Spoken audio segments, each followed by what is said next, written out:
สบายดีสวัสดีจ้าพี่น้องสบายดีจ้าพ่อแม่พี่น้องสวัสดีครับกันเลยสวัสดีครับน้องมิวสวัสดีครับเร็ว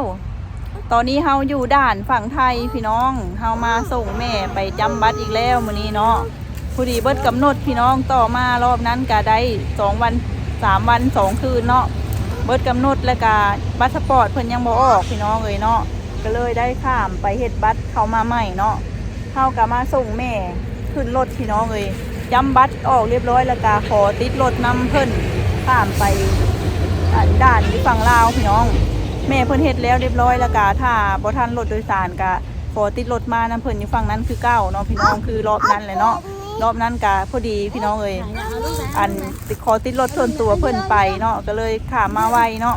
ประมาณบ่เกินชั่วโมงนี่แหละพี่น้องสามีกับนางก็เลยพากันเล่นอยู่อันบริเวณด่านนี่แหละท่าแม่พี่น้องสามีบ่ได้ข้ามไปนำเพราะว่ามันกับบ่ได้ไกลเนาะพี่น้องจากด่านฝั่งลาวฝั่งไทยก็หากันก็ประมาณกิโลนี่แหละเนาะบ่ไกลแล้วก็แม่เพิ่นก็ขึ้นรถลงรถพี่น้องบ่ได้ย่างหลายเนาะพี่ตีน่ะมีแล้วพี่น้องเหมือนนี้บ่ได้ย่างหลายเนาะส่วนแผลแม่เพิ่นก็อันล้างแผลแล้วก็ทายาอะไรพี่น้องแล้วก็ห่อเนาะห่อแผลเรียบร้อยแล้วแล้วก็แม่เพิ่นก็คอยย่างไปย่างมาแผลก็เบิ่งแล้วก็แห้งๆแน่เนาะนางที่แห้งๆแน่บาดที่อันหมอเพิ่นอันแกะออกอะไรพี่น้องเพิ่นแก้แผลเก่าออกเนาะแล้วก็แผลใหม่ตอนนี้ก็มันก็เป็นแบบเมื่อวานนี้แล้วมันเป็นอันแดงๆอักเสบพี่น้องเมื่อเช้านี้มาแล้วแห้งเนาะก็เลยรอเบิ่งอีกพี่น้องมื้ออื่นเนาะถ้าว่ามันอักเสบหรือว่ามันหยังก็สิพาแม่เพิ่นไปหาหมอให้หมอเบิ่งแผลให้เนาะแต่ถ้าคันมันแห้งไปเลยก็มีแต่รอพบหมอวันนัดเลยเนาะประมาณนี้เลยพี่น้องตอนนี้ก็เฮาอยู่นี่เลยพี่น้องด่านฝั่งขาเข้านี่แหละเนาะอันอยู่ทางในสามีกับบุกล้าถ่ายคลิปพี่น้องยันเพิ่นหายก็เลยออกมาถ่ายคลิปอยู่สวนพี่น้องสวนหน้าด่านเนาะป้าวันนี้สามีก็ไปนั่งที่พาน้องมิวไปนั่งท่าแม่เพิ่นอยู่อันเก้าอี้ผู้โดยสารเนาะพี่น้องอยู่ฝั่งขาเข้ารถส่วนตัวเนาะอยู่ทางนี้แหละฝั่งขาเข้ารถโดยสารพี่น้องน้องมิวกับงอแงพี่น้องงอแงย้อนว่าน้องมิวมักอิสระอยากลงไปเล่นย่างพี่น้องมาขนาดเลยมื้อนี้บรรยากาศครึ้มๆพี่น้องเพราะว่าฝนตกเนาะฝนตกเมื่อเช้านี้แล้วก็รู้สึกว่าอากาศเย็นๆดีพี่น้องมีลมโชยมาตลอดเลยเนาะประมาณนี้เลยพี่น้องสามีกับนางกะที่นั่งรอท่าแม่อยู่นี่เนาะจะน้อยแม่เพิ่นก็มาพี่น้องถ้าหากว่าอันคนเฮ็ดบัตรบ่หลายนะพี่น้องแม่เพิ่นก็ให้กับเจ้าเฮ็ดให้เลยแล้วก็ขอติดรถส่วนตัวมาน้ำเพิ่นก็สิไวเนาะรอบนั้นก็สามีกับนางถ่ากับประมาณชั่วโมงหนึ่งนี่แหละบ่เกินนี้เนาะมาเบิ่งมื้อนี้พี่น้องตั้งแต่แม่เพิ่นมาก็เฮ็ดใบโซคาวมาเบิดอายุใบโซคาวได้ต่อรอบที่2แล้วนี่พี่น้องเพราะว่าเฮ็ดเทื่อนึงนะอยู่ได้3 มื้อ2 คืนนี่ต่อรอบล่าสุดนะกะมาฮอนมื้อนี้ก็เบิดกำหนดแล้วพี่น้องวันนี้อันบัตรสปอร์ตแม่นะน้องซุกได้โทรไปถามทางอันผู้ที่เพิ่นเฮ็ดให้เนาะเพิ่นว่า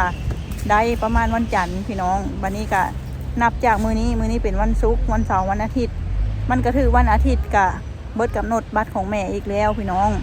ก็เลยคิดว่าแม่เพิ่นน่าจะได้ไปต่ออีกรอบหนึ่งเป็น3 รอบพี่น้องเพื่อสิได้บัตรเนาะวันนี้ก็ถ้าหากว่าบัตรแม่เพิ่นออกแล้วเนาะพี่น้องบัตรสปอร์ตออกก็สิให้แม่นะข้ามไปแล้วก็ให้เพิ่นเอาบัตรสปอร์ตมาส่งให้เนาะแล้วก็ให้แม่จำบัตรสปอร์ตเข้ามาพี่น้องถ้ามีบัตรสปอร์ตแล้วก็อยู่ได้หลายมื้อเนาะ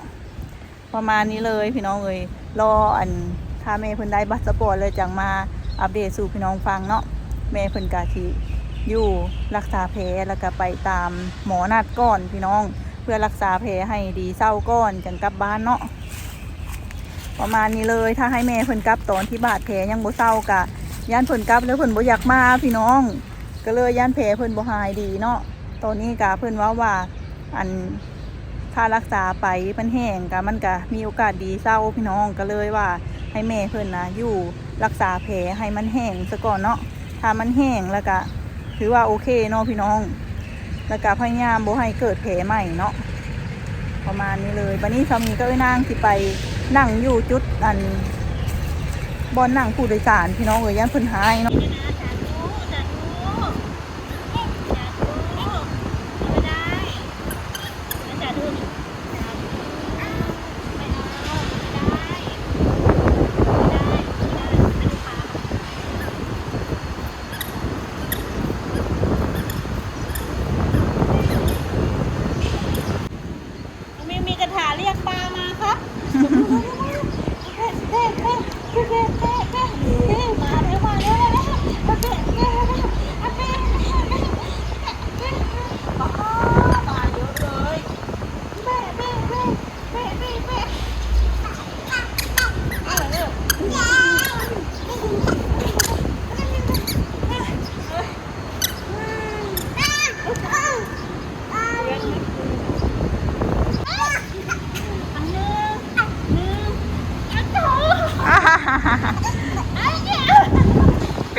ปลาเลยว่าปลาหลายเลยพี่น้องปลาอยู่ทั้งพื้นเนาะเพิ่นลอยขึ้นมานั่นมาแล้วบ่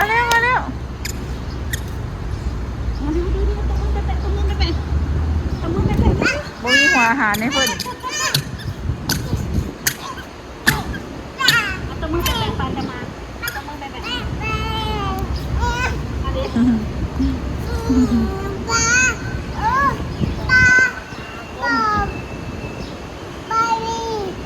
ตอนนี้แม่เพิ่นก็ต่อบัตรแล้วเรียบร้อยแล้วพี่น้องเนาะเฮาก็รับแม่กลับมาเฮือนแล้วเนาะตอนนี้นะมาสัมภาษณ์แม่เป็นจังไดแม่มีเหตุการณ์เกิดขึ้นพี่น้องแม่หาลูกบ่เห็นลูกก็หาแม่บ่เห็นเป็นไดแม่แม่กับเมื่อเราไปต่อบัตรพังลาวต่อบัตรพังลาวแล้วก็ไปแล้วก็ต่อแป๊บแล้วก็กลับมากำลังคนว่างวันนี้เรามาเราบ่เห็นลูกบาดคอยเบิ่งนั้นรถก็บ่ได้ออกไปซ่อมมองแล้วจากรถเขาก็มีว่ารถผู้ใดเด้ว่าเฮ็ดอะไรเด้ลูกผัดไปปะแม่แบบนี้บ่ อะไรก็ค่ำบ่ล่ะสิขอเมื่อนำตำรวจมาบ้านอาสมาร์ทพี่ละว่ะแม่ก็บอกจังซี่บ่เห็นหงแล้วเปลี่ยนชั่วโมงก็บ่เห็นลูกมาหาเลยคืออันแม่นะพี่น้องจำบัตรออกไปแล้วเนาะสามีกับไว้นางกับไปท่าอยู่อันฝั่งขาเข้าถ้ารถส่วนตัวเข้ามาเฮาก็สิเห็นเฮาก็แนมรถทุกคันเลยเนาะถ้ารถอันโดยสารเข้ามาเฮาก็สิเห็นบ่โต๊ะบนคนท่าบ่แม่นท่าในโต๊ะคนที่แม่ก็ลงทางนั้นน่ะ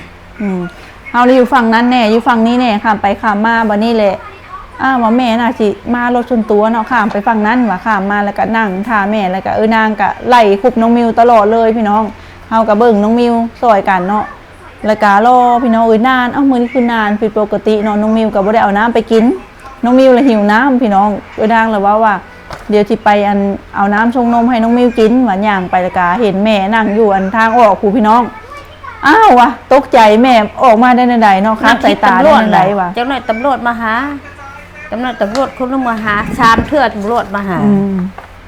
ไปหาเขาเทื่อนึงเขาแล้วเขาออกมาเทื่อละคนมาถามย้ายสิไปแนวใดอยู่แนวใดมาหาลูกก็บ่เห็นบ่ว่ามีคนเด็กน้อยผู้นึงกับ2คนลูกแล้วย่างไปย่างมาแล้วนี่ก็บ่ได้ใส่ใจเบิ่งจะเข้าไปใส่เนาะพอก็บ่ได้เบิ่งเฮ็ดอะไรก็จะท่าอยู่นี่เด้อนั่งท่าอยู่ในโต๊ะอันนี้พี่น้องเอ้ยรอแล้วนี้บ่ซันเฮาก็ได้กลับมาตะดนแล้วพี่น้องฝนก็ตกตอนนี้น่ะเฮามาฮ้อนเฮือนแล้วก็ฝนตกแม่นั่นตั้งแต่มาก็ไปต่อรอบนี้รอบที่2เนาะแม่เนาะรอบที่2อยู่ได้รอบนี้ก็เบิดรอบนี้ก็น่าสิได้บัตรสปอร์ตแล้วพี่น้องแล้วก็ข้ามไปเอาบัตรสปอร์ตเข้ามาใหม่เนาะบัดนี้เนาะเพื่อรอไปตามนัดหมอนัดนั่นแหละเนาะแม่เพื่อรอฮอดมือหมอนัดแล้วก็ไปหาหมอพอดีเลยได้บัตรสปอร์ตเนาะพี่น้องถ้าหมอนัดออกไปอีกก็รอไปตามนัดอีกได้บัตรสปอร์ตก็อยู่ได้เดือนนึงพี่น้องตอนนี้เนาะตะกี้นะเพิ่นให้ได้2เดือน60วันบัดนี้นะเพิ่นลดลงเป็นอันเดือนนึงคือเก่าพี่น้องประมาณนี้เลยเนาะวันที่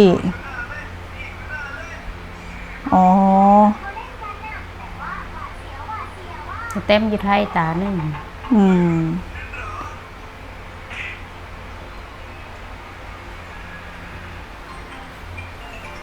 เรียบร้อยแล้วพี่น้องแบบนี้เลยใบโชว์ข่าวบัตรโชว์ข่าวเอกสารโชว์ข่าวแม่ว้าวสุพรรณฟังนุเพเป็นอะไรเริ่มแห้งเริ่มยังแล้วบ่อันนั้นเฝ้าแกะก็ได้แม่มีแต่ว่าสุพรรณฟังเดี๋ยวจะน้อยเขาจังไปล้างแผลบ่ได้ถ่ายให้พี่น้องเบิ่งยันแบบว่าอันนั้นเนาะแม่แผลที่โลให้อันนั้นก่อนว่าแผลกะไข้ยุของยังพอหายเดี๋ยวสามีจะขึ้นรูปให้พี่น้องเบิ่งเอาเนาะรูปแผลล่าสุดตอนนี้ว่าเป็นอะไรเนาะเมื่อวานนี้หาอักเสบพี่น้องเนาะแม่อักเสบหรือว่าบาดที่ดีกับบ่ฮู้แม่นมันมี2อย่างพี่น้องระหว่างอักเสบกับแผลใกล้ที่ดีแล้วมันดันน้ำเหลืองออกเนาะในบาดแผลที่หมอเพิ่นลอกหมอเพิ่นลอกแล้วเป็นบาดแผลใหม่วันนี้มันละเป็นน้ำยางเหลือง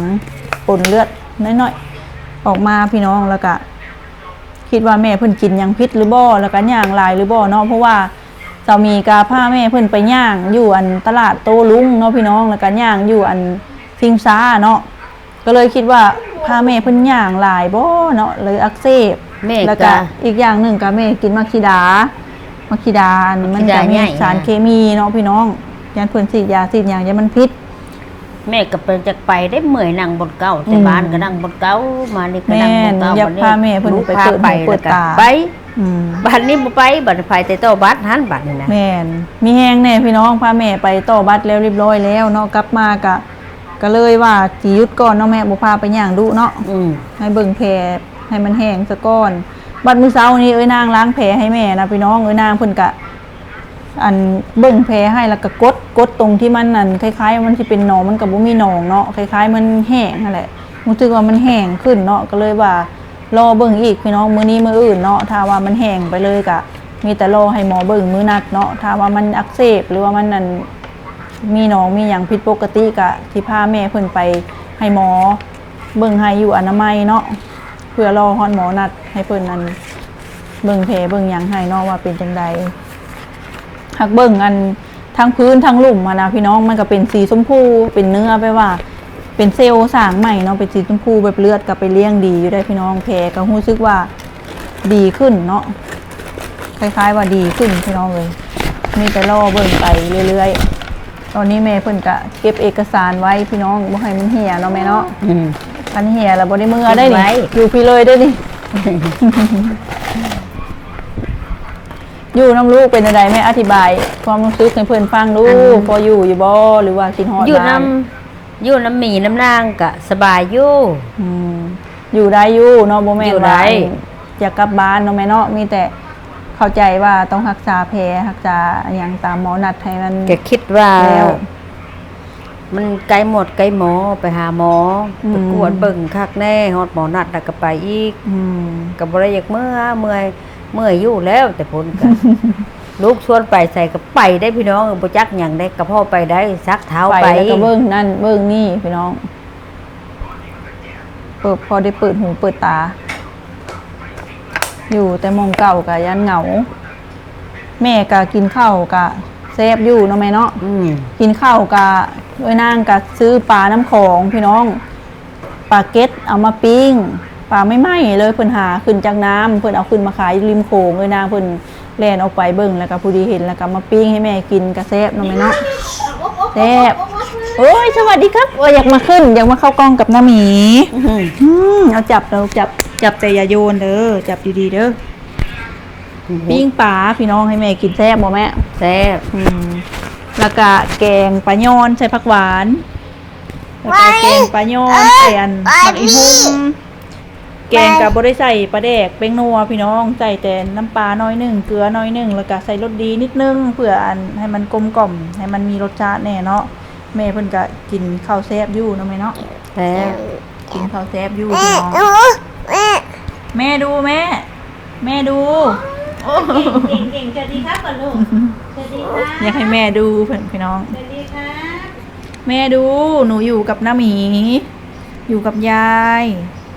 ใช่ไหมคนคิดดื้อหลานกามักทุคุบยายพี่น้องเลยน้องแม่อยากอยู่กับยายพอเจ็บเท้ายันหลานคุบเท้ายายโอ้ตรงไหนถามยายที่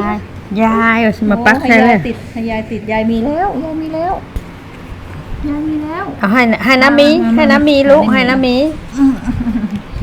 พี่น้องวันนี้อัน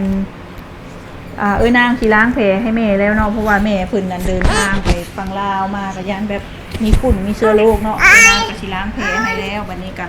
สำหรับคลิปนี้ก็ประมาณนี้เลยพี่น้องเราจะพี่น้องฟังแม่พื้นไปต่อบัตรเนาะต้องมีอยู่ได้ไข่นางต้มละต้มแล้ว อยากให้พี่ โอ้บีบเล่นเตะเธอบดกับเงินค่ะให้ก็ได้มะนาวให้แม่โอ้ยได้ไข่เอาก่อนให้กับขั้นทุ